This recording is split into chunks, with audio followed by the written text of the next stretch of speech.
wasn't born a legend. He was forged in fire, beaten as a boy, branded as a felon, and broken by loss. Duane "Dog" Chapman clawed his way from prison cells to prime-time fame. With a mullet, a badge, and a Bible, he hunted the worst of the worst, while haunted by his own past. This is no Hollywood fairy tale. This is the real story of pain, of purpose, of a man who chased fugitives by day and fought ghosts by night. Behind the bounty hunter was a broken soul searching for peace and a redemption that always seemed just out of reach. Duane Chapman, a name synonymous with relentless pursuit and a signature larger-than-life persona, once projected an image of an invincible bounty hunter. He was a man who, with his iconic sunglasses and a triumphant smile, seemed capable of tracking down any fugitive anywhere. Yet, beneath this seemingly fearless exterior lay a complex and often tragic reality, a life defined by a relentless series of losses, profound betrayals, and impossible choices that even his celebrated determination couldn't outrun. From the tumultuous chaos of his formative years to the heartbreaking losses that pushed him to the brink, every scar etched onto his soul told a compelling story not only of raw survival but also of enduring pain. This intricate tapestry of hardship and resilience ultimately shaped the formidable bounty hunter the world would come to know. Born Duane Chapman on February 7, 1953, in the mile-high city of Denver, Colorado, his early life was starkly different from the idyllic family image he would later cultivate. His father, Wesley, a Navy welder with a formidable boxing background, possessed a volatile temper and a deeply ingrained belief that discipline was forged through physical pain. Young Duane frequently bore the brunt of his father's wrath, enduring beatings with a wooden paddle that left bruises he desperately tried to conceal from the world. His mother, Barbara, a devout Sunday school teacher, offered prayers for peace within their troubled home, but found herself largely powerless to halt the cycle of abuse. Chapman would later recount that, as a child, he tragically perceived such punishment as normal, only realizing in adulthood the profound psychological damage it had inflicted upon him. At the tender age of 16, unable to endure further physical and emotional torment, Duane made the drastic decision to run away from home. He soon found himself entangled with a motorcycle gang known as the Devil's Disciples. In this new, dangerous world, characterized by drugs, pervasive violence, and unrelenting chaos, he traded the quiet contemplation of sermons for the harsh realities of survival. It was, ironically, within this lawless environment that his unforgettable nickname was born. After a particularly brutal bar fight where he unexpectedly defended his Christian faith against his biker comrades, one sneering member of the gang spat, "You fight like a dog, God spellackward." From that pivotal day forward, he embraced the moniker Dog, transforming it into his very identity, a protective armor, and ultimately his destiny. In 1972, Duane encountered LaFonda Sue Darnell, who would become his first wife. They married the same year and established a home in Pampa, Texas, where they welcomed 2 sons, Duane and Leland. However, this semblance of peace was fleeting. By 1976, Dog's life took a precipitous dark turn when he became inextricably embroiled in a drug deal that went catastrophically wrong. While he waited in a car, an accomplice, one of his friends, tragically shot and killed a man named Jerry Oliver. Despite the fact that Duane never pulled the trigger, Texas law held him equally accountable. He was charged as an accomplice to murder and subsequently sentenced to 5 years in prison. He ultimately served 18 months, a period that would fundamentally redefine the trajectory of his life forever. Within the unforgiving confines of the Texas State Penitentiary, Duane worked diligently as a barber for the guards, a position that offered a degree of influence and observation. It was here that he performed an act of profound courage and quick thinking, saving a fellow inmate's life during a desperate escape attempt by intervening and preventing other guards from shooting him. This pivotal moment dramatically altered how he was perceived, even by the stoic prison warden. One astute officer remarked that Duane possessed the innate instincts of a bounty hunter, someone capable of tracking down criminals without resorting to lethal force. It was an unusual, almost prophetic observation that resonated deeply within him. When he walked out of those prison gates in 1978, he was no longer the same man. He had lost his freedom, his marriage had crumbled, and his faith had been severely tested. Yet, in the crucible of his suffering, he had gained something invaluable, a profound sense of purpose. That newfound purpose propelled him directly into the dangerous and unpredictable world of bounty hunting. He began pursuing fugitives across the diverse landscapes of Colorado and Hawaii, utilizing instincts honed not only on the rough streets of his youth, but also within the unforgiving prison yards. For Dog, however, bounty hunting transcended mere employment. It became a personal quest for redemption. It was a tangible way for him to offer others the precious second chance he fervently believed God had granted him. Love, loss, and the steep price of redemption, freedom, when it finally came, did not bring immediate peace.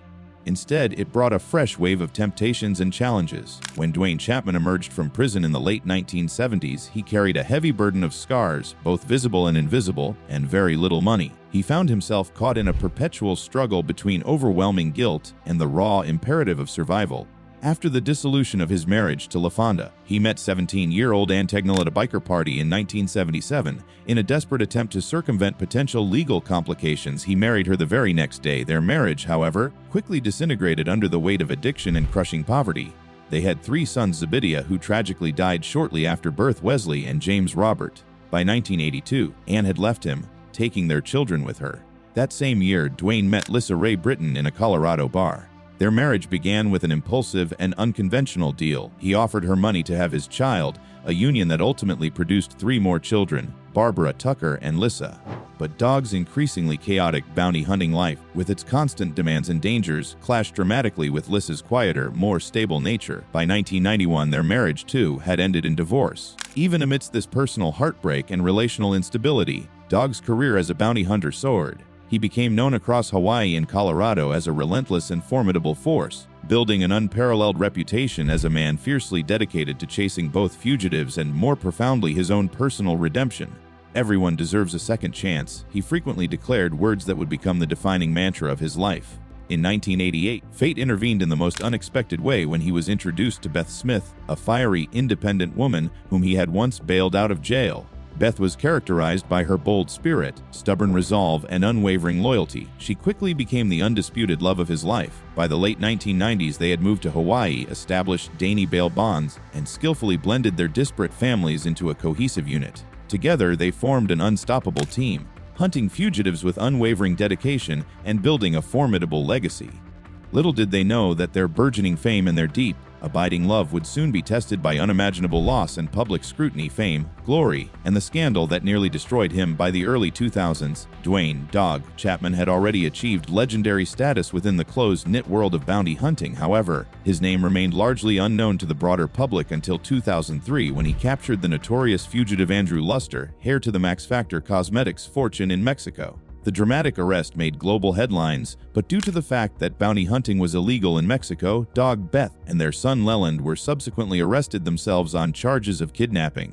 They endured agonizing nights in a Mexican jail before eventually being released on bail. Although the charges were later dropped, the harrowing ordeal transformed Dog from the hunter into the hunted, catapulting him to overnight fame. In 2004, the reality television series Dog the Bounty Hunter premiered on A&E, transforming his already extraordinary life into television gold. Viewers were captivated by the compelling blend of high-octane adrenaline, raw emotion, Dog's unwavering faith, Beth's formidable strength, and their undeniable, fairy chemistry. Behind the glitz and glamour of the cameras, however, the family unit was slowly fracturing. His sons, Duane Leather and Leland, frequently clashed with Beth over issues of money and control, eventually leading them to leave the show. Dog valiantly attempted to maintain peace within his turbulent family, but tension became an unavoidable part of their new public reality. Then, in 2007, a leaked phone call sent shockwaves through their world and threatened to unravel everything. Dog was caught on tape using a racial slur while speaking about his son Tucker's girlfriend. The backlash was swift, brutal, and immediate. A&E promptly suspended the show. Sponsors fled in droves, and his carefully constructed reputation crumbled into dust. Dog appeared on CNN, issuing a public apology and pleading for forgiveness. After months of agonizing silence, A&E eventually brought him back, but he was never quite the same. The fame that had once felt like a triumphant victory now felt like an oppressive curse. By the time Dog the Bounty Hunter concluded its run in 2012, the man who had once fearlessly chased fugitives across Hawaii appeared tired, broken, and profoundly lost. A hero ultimately undone by the very spotlight that had created him, the love that saved him and the loss that broke him. By 2017, Dog and Beth Chapman were more than just reality TV stars. They had become an enduring symbol of unwavering strength, fierce loyalty, and profound devotion. But that year, their world utterly collapsed when Beth received a devastating diagnosis of stage 2 throat cancer.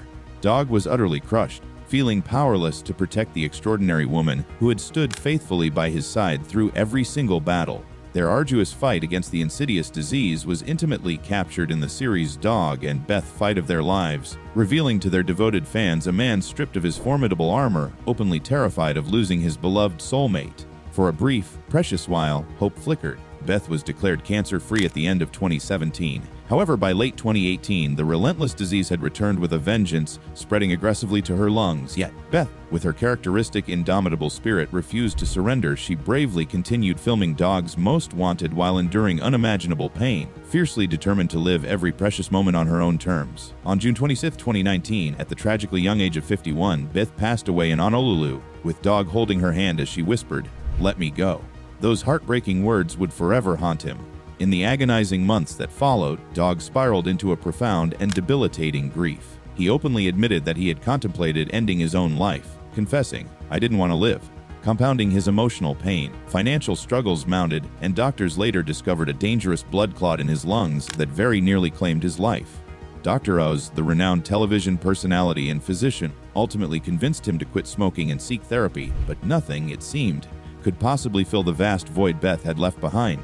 For the first time in decades, the man who had relentlessly chased fugitives across the globe found himself utterly alone, running not from criminals, but from the crushing weight of his own broken heart.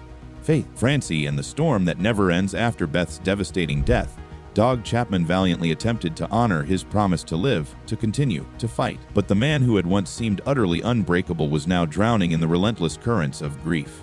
For months, he barely left the sanctuary of his home in Colorado. Fans caught glimpses of him online, thinner, visibly weaker, and profoundly lost. Then, the rumors began to circulate. Dog, it was whispered, had found solace in someone new. Her name was Moon Angel, a longtime family friend and Beth's former assistant. When photos of them together surfaced in early 2020, the backlash was immediate and intense. Dog's daughter, Lisa, publicly accused Moon of being a homewrecker. Dog defended Moon, insisting that she had simply helped him survive his darkest days. But in February of that year, during an emotional appearance on the Dr. Oz show, Dog spontaneously proposed to Moon on live television.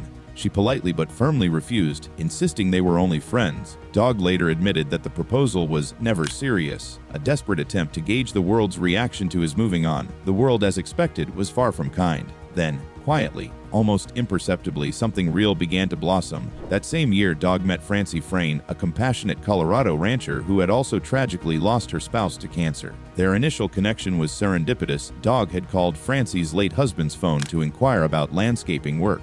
Francie answered, and what began as a business call transformed into a profound conversation about shared loss, unwavering faith, and the enduring struggle for survival. Both were broken people, each searching for meaning and solace in the aftermath of immense grief. Within a matter of months, that shared sorrow blossomed into a deep and abiding love. By May 2020, Dog proposed to Francie, declaring that God had unequivocally brought them together. Many fans, still mourning Beth, criticized him for moving on too quickly, but Dog steadfastly insisted that Beth would have wanted him to find peace and happiness. "Francie knows my pain because she's lived it," he explained. "When we talk about our late spouses, we heal a little each time." In September 2021, Dog and Francie exchanged vows in a private, intimate ceremony in Colorado, surrounded by their closest family members.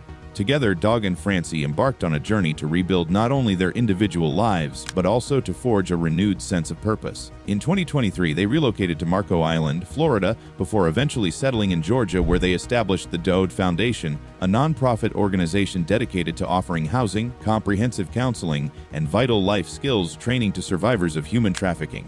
Dog also began speaking at various Christian events and embarked on writing a new book, 9 Lives and Counting, which he described as his personal testimony of faith. He told the news press in 2023, "God took my pain and turned it into purpose." But peace never stays long in Dog's world. On July 19, 2025, tragedy struck once more, plunging the family back into despair. His stepson, Gregory Z., Francie's son from a previous marriage, allegedly accidentally shot and killed his own 13-year-old son, Anthony, in Naples, Florida. The news stunned the entire Chapman family. Dog and Francie released a joint statement describing it as an incomprehensible, tragic accident. Dog later confided in friends that he had no words, only prayer, for a man who had witnessed death in every conceivable form, on the streets, in prison, and now, devastatingly, in his own home. This latest loss, he admitted, was almost too much to bear. Even as he sought to comfort Francie, Dog was haunted by the ghosts of his own past. His beloved daughter Barbara had died in a car crash back in 2006, on the very eve of his wedding to Beth. Now, another young life had been tragically extinguished. "We are a family that knows tragedy too well," Dog confessed to a pastor in Georgia, "but we still believe in grace." Despite the relentless onslaught of adversity, Dog perseveres. He has transformed his home into a sanctuary of prayer and reflection, surrounded by cherished photos of Beth and their children.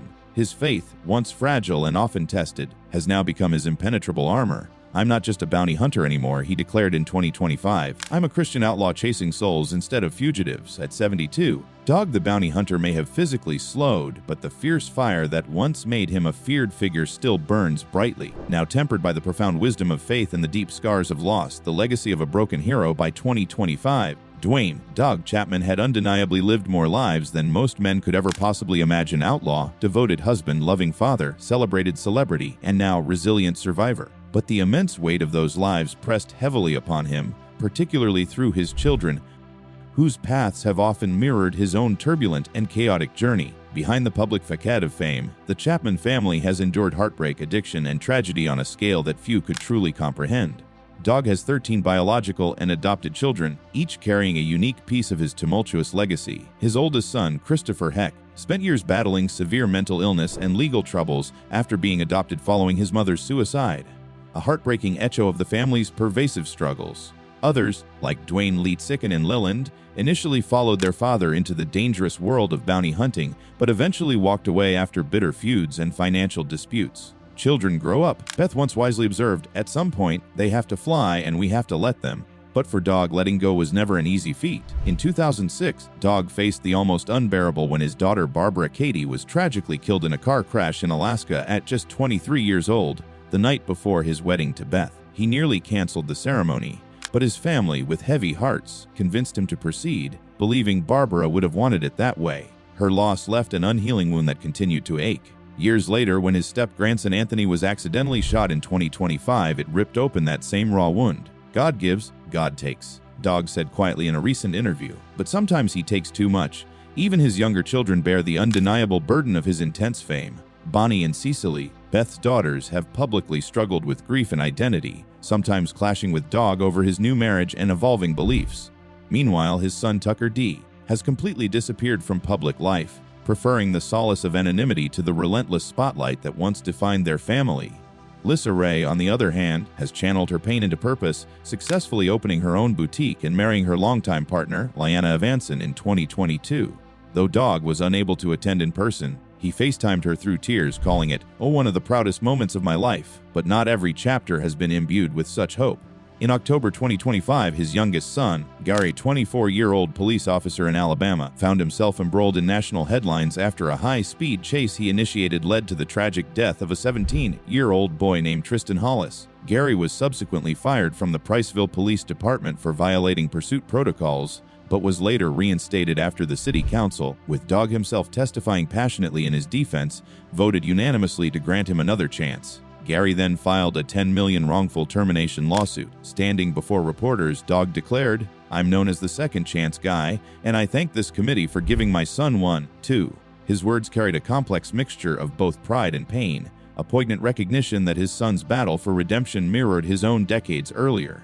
Through all of it, Dog has remained both fiercely determined and surprisingly fragile, a man perpetually pulled between the rigid demands of justice and the boundless grace of forgiveness. He once famously said, "I used to hunt fugitives. Now I hunt for peace." But peace, it seems, never truly stays long in his world. Even his earnest attempts to rebuild his faith have sparked controversy. In 2024, he faced significant backlash for comments made during a Christian rally where he harshly criticized a transgender activist, reigniting the public debate about his notoriously fiery temper and controversial public persona. Dog later insisted that he spoke from profound conviction, not hatred, but the damage to his already fragile reputation lingered. And yet, for all his undeniable flaws and public missteps, the man still draws crowds wherever he goes. At church gatherings, he preaches with heartfelt sincerity about the transformative power of second chances. On social media, he prays openly with fans who have lost loved ones, offering solace and shared faith. And at home in Georgia, surrounded by his loyal dogs, his beloved wife Francie, and the countless photos of those he has loved and lost, Dog Chapman finally seems to be finding a fragile peace with his complex past, or at the very least, learning to live with it. He once mused that every fugitive he captured was, in some profound way, a reflection of himself lost, running, but still inherently redeemable. Now, in the twilight of his extraordinary life, that profound idea defines him more than ever before. "I don't know if I'll ever stop chasing," he admitted recently. "I just hope when my time comes, I'll finally catch what I've been looking for." Duane "Dog" Chapman's story is not, and has never been, one of effortless perfection. It is, unequivocally, a harrowing and inspiring saga of raw survival. From notorious outlaw to undeniable icon, from devoted husband to grieving widower, from self-proclaimed sinner to unwavering believer, he has lived a life that powerfully proves redemption is never a simple, straightforward path. But after all the pain, all the fame, and all the heart-wrenching loss, one compelling question still lingers in the minds of those who have followed his journey. Do you truly believe a man like Dog the Bounty Hunter can ever genuinely find lasting peace? What does redemption really look like? Is it clean, easy, quick? Or is it bruised, beaten, and barely holding together? Dog the Bounty Hunter has lived through hell over and over, and he's still here. But peace has never come easy in Dog's world. What do you think? After everything, can he ever truly find it? Comment below. Share your truth. If you believe in second chances, hit that like button. If you've been through pain and came out stronger, share this with someone who needs to hear it. And if you're ready for more stories that go beyond the headlines, hit subscribe. Because sometimes the most dangerous fugitive to catch is the one within.